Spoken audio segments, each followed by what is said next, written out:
Assalamualaikum warahmatullahi wabarakatuh. Perkenalkan, saya Mayang Permatasari dari kelas PSIKA tingkat 2 semester 4 dengan NIM 42010123A022. Dalam video ini saya akan mengedukasi tentang pertumbuhan pada anak dengan bertujuan untuk memenuhi salah satu tugas mata kuliah keperawatan anak 1 dengan dosen pengampu Ibu Nunik Triwahyuni MKep. Tanpa berlama-lama lagi, langsung saja ke pengertian pertumbuhan anak. Pertumbuhan yaitu proses bertambahnya ukuran fisik anak seperti berat badan, tinggi badan, dan lingkar kepala. Pertumbuhan juga bersifat kuantitatif dan dapat diukur secara periodik. Yang kedua yaitu ada tahapan pertumbuhan anak. Usia ciri pertumbuhan yang pertama yaitu 0 sampai 1 tahun atau bayi. Pertumbuhan sangat cepat, berat lahir juga bisa 2 sampai 3 kali lipat saat usia 1 tahun. Yang kedua yaitu 1 sampai 5 tahun atau balita. Pertumbuhan tetap cepat tetapi lebih lambat dari tahun yang pertama. Yang ketiga yaitu ada usia 6 sampai 12 tahun atau anak sekolah. Pertumbuhan lebih stabil, mulai menunjukkan perbedaan gender.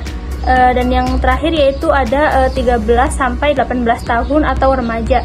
Masa pubertas terjadi lonjakan tinggi dan berat badan. Yang ketiga yaitu ada faktor yang mempengaruhi pertumbuhan. Yang pertama yaitu ada genetik, faktor keturunan dari orang tua. Yang kedua ada nutrisi, asupan makanan yang seimbang sangat penting. Yang ketiga yaitu ada kesehatan, anak yang sering sakit juga bisa terhambat pertumbuhannya. Dan yang keempat stimulasi dan aktivitas fisik. Dan yang terakhir yaitu ada lingkungan, termasuk lingkungan emosional dan sosial. Selanjutnya ada tanda-tanda pertumbuhan normal. Yang pertama yaitu berat badan dan tinggi badan sesuai dengan kurva pertumbuhan WHO. Yang kedua yaitu anak aktif dan memiliki nafsu makan. Yang ketiga tumbuh gigi dan kemampuan motorik sesuai usia.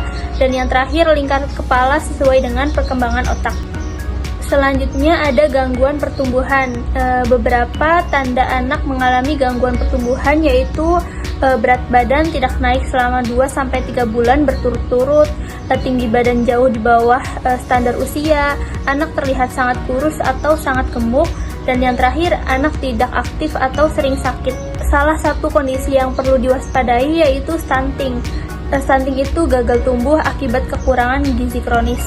Selanjutnya yang keenam yaitu ada peran orang tua dan lingkungan.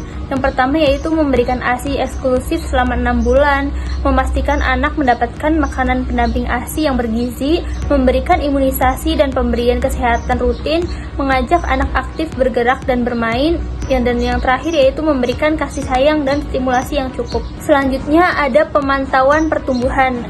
Gunakan KMS atau Kartu Menuju Sehat atau aplikasi digital seperti EPPGBM, timbang dan ukur tinggi badan anak secara berkala atau setiap bulan untuk balita.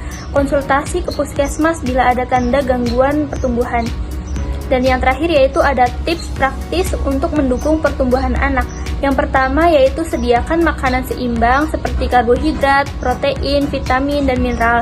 Terus juga biasakan makan bersama keluarga, batasi makanan ultra proses atau instan, tidur cukup dan berkualitas, ajak anak bermain di luar rumah.